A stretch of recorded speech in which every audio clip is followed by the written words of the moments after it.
What keeps us healthy and happy as we go through life? If you were going to invest now in your future best self, where would you put your time and your energy? There was a recent survey of millennials asking them what their most important life goals were. And over 80% said that a major life goal for them was to get rich. And another 50% of those same young adults said that another major life goal was to become famous. And we're constantly told to lean into work, to push harder and achieve more. We're given the impression that these are the things that we need to go after in order to have a good life. Pictures of entire lives, of the choices that people make and how those choices work out for them, those pictures are almost impossible to get.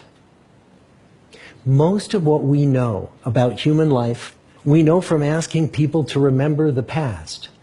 And as we know, hindsight is anything but 20/20. We forget vast amounts of what happens to us in life, and sometimes memory is downright creative. But what if we could watch entire lives as they unfold through time?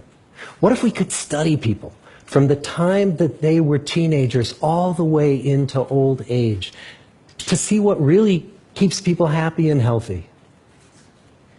We did that. The Harvard study of adult development may be the longest study of adult life that's ever been done. For 75 years, we've tracked the lives of 724 men. Year after year, asking about their work, their home lives, their health, and of course asking all along the way without knowing how their life stories were going to turn out. Studies like this are exceedingly rare.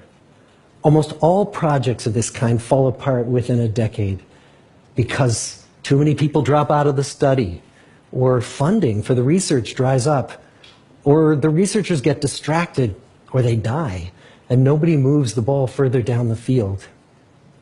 But through a combination of luck and the persistence of several generations of researchers, this study has survived. About 60 of our original 724 men are still alive, still participating in the study, most of them in their 90s. And we are now beginning to study the more than 2,000 children of these men. And I'm the fourth director of the study. Since 1938, we've tracked the lives of two groups of men. The first group started in the study when they were sophomores at Harvard College. They all finished college during World War II, and then most went off to serve in the war. And the second group that we've followed was a group of boys from Boston's poorest neighborhoods. Boys who were chosen for the study specifically because they were from some of the most troubled and disadvantaged families in the Boston of the 1930s. Most lived in tenements, many without hot and cold running water. When they entered the study, all of these teenagers were interviewed, they were given medical exams. We went to their homes and we interviewed their parents. And then these teenagers grew up into adults who entered all walks of life. They became factory workers and lawyers and bricklayers and doctors, one president of the United States. Some developed alcoholism, a few developed schizophrenia. Some climbed the social ladder from the bottom all the way to the very top, and some made that journey in the opposite direction. The founders of this study would never in their wildest dreams have imagined that I would be standing here today, 75 years later, telling you that the study still continues. Every 2 years, our patient and dedicated research staff calls up our men and asks them if we can send them yet one more set of questions about their lives. Many of the inner city Boston men ask us, "Why do you keep wanting to study me? My life just isn't that interesting." The Harvard men never asked that question.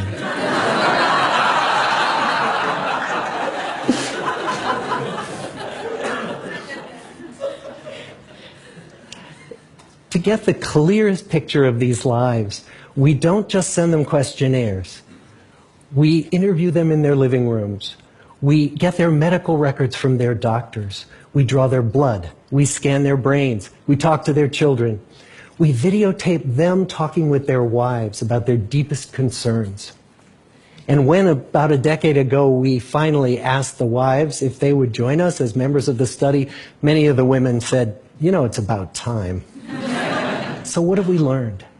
What are the lessons that come from the tens of thousands of pages of information that we've generated on these lives? Well, the lessons aren't about wealth or fame or working harder and harder. The clearest message that we get from this 75-year study is this: good relationships keep us happier and healthier, period. We've learned 3 big lessons about relationships. The first is that social connections are really good for us and that loneliness kills. It turns out that people who are more socially connected to family, to friends, to community, are happier, they're physically healthier, and they live longer than people who are less well connected. And the experience of loneliness turns out to be toxic. People who are more isolated than they want to be from others find that they are less happy, their health declines earlier in midlife, their brain functioning declines sooner, and they live shorter lives than people who are not lonely. And the sad fact is that at any given time, more than 1 in 5 Americans will report that they're lonely. And we know that you can be lonely in a crowd and you can be lonely in a marriage. So the second big lesson that we learned is that it's not just the number of friends you have, and it's not whether or not you're in a committed relationship, but it's the quality of your close relationships that matters. It turns out that living in the midst of conflict is really bad for our health. High conflict marriages, for example, without much affection, turn out to be very bad for our health, perhaps worse than getting divorced. And living in the midst of good, warm relationships is protective. Once we had followed our men all the way into their 80s, we wanted to look back at them at midlife and to see if we could predict who was going to grow into a happy, healthy octogenarian and who wasn't. And when we gathered together everything we knew about them at age 50, it wasn't their middle-aged cholesterol levels that predicted how they were going to grow old. It was how satisfied they were in their relationships. The people who were the most satisfied in their relationships at age 50 were the healthiest at age 80. And good, close relationships seem to buffer us from some of the slings and arrows of getting old. Our most happily partnered men and women reported in their 80s that on the days when they had more physical pain, their moods stayed just as happy. But the people who were in unhappy relationships, on the days when they reported more physical pain, it was magnified by more emotional pain. And the third big lesson that we learn about relationships and our health is that good relationships don't just protect our bodies, they protect our brains. It turns out that being in a securely attached relationship to another person in your 80s is protective. That the people who are in relationships where they really feel they can count on the other person in times of need, those people's memories stay sharper longer. And the people in relationships where they feel they really can't count on the other one, those are the people who experience earlier memory decline. And those good relationships, they don't have to be smooth all the time. Some of our octogenarian couples could bicker with each other day in and day out. But as long as they felt that they could really count on the other when the going got tough, those arguments didn't take a toll on their memories. So, this message that good, close relationships are good for our health and well-being, this is wisdom that's as old as the hills.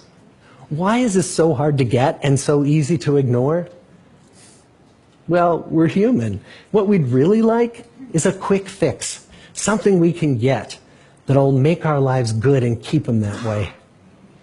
Relationships are messy and they're complicated, and the hard work of tending to family and friends, that's not sexy or glamorous. It's also lifelong. It never ends. The people in our 75-year study who were the happiest in retirement were the people who had actively worked to replace workmates with new playmates. Just like the millennials in that recent survey, many of our men, when they were starting out as young adults, really believed that fame and wealth and high achievement were what they needed to go after to have a good life. But over and over these 75 years, our study has shown that the people who fared the best were the people who leaned into relationships with family, with friends, with community. So what about you? Let's say you're 25, or you're 40, or you're 60. What might leaning into relationships even look like? Well, the possibilities are practically endless. It might be something as simple as replacing screen time with people time, or livening up a stale relationship by doing something new together, long walks or date nights, or reaching out to that family member who you haven't spoken to in years, because those all too common family feuds take a terrible toll on the people who hold the grudges. I'd like to close with a quote from Mark Twain. More than a century ago, he was looking back on his life, and he wrote this: "There isn't time. So brief is life for bickerings, apologies, heartburnings, callings to account. There is only time for loving, and but an instant, so to speak, for that. The good life is built with good relationships." Thank you.